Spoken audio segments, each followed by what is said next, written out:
Sgt. Pepper's Lonely Hearts Club Band, released by the Beatles in 1967, was a watershed moment in music history. Paul McCartney composed the psychedelic classic, which embodies the spirit of the summer of love, from a tune written for an imaginary military band from the Edwardian era. The Beatles intended to devote their time and energy to exploring new sounds in the studio when they withdrew from touring in 1966. In addition, they were sick of the image they had established for themselves in the early 1960s and wanted to start again. "We were sick of being the Beatles," Paul stated in reference to that. "The four-little-mop-top method was absolutely despised by us. Rather of viewing ourselves as just actors, we considered ourselves artists. We were men, not boys." With each of their prior 2 studio albums, the band had refined their sound.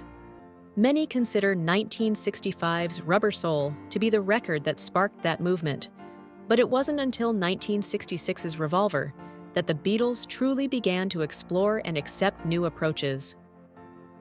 After coming up with the idea for the Sgt. Pepper album, Paul grabbed the reins and oversaw production. John Lennon expressed his desire to spend more time with his family and less time with music in a 1978 article where he stated, "The lesson for me is clear." It's clear that he was never a fan of the final result.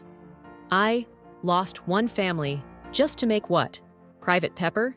A second opportunity has been bestowed to me."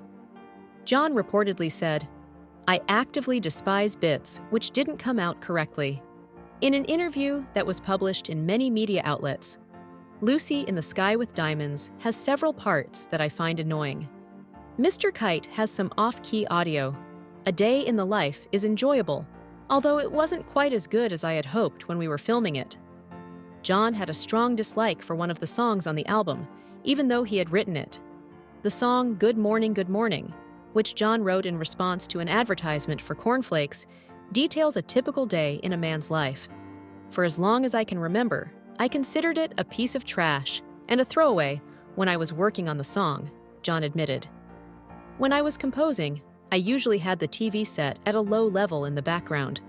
When it finally came over, I penned the song. A lot of people, including John, thought Sgt. Pepper was great.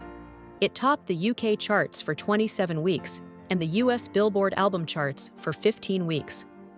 William Mann of The Times called it a pop music masterclass, while Peter Clayton of Gramophone magazine characterized it as, like nearly everything the Beatles do, bizarre, wonderful, perverse, beautiful, exciting, provocative, exasperating, compassionate, and mocking."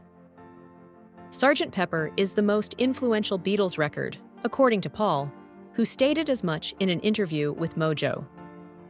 Revolver included several memorable moments. The album known as the White Album has several pivotal moments, Abbey Road among them. Other albums are just as wonderful, if not better, in their own ways. The most striking thing about the Beatles' Pepper album is how drastically it deviated from the norm for the period.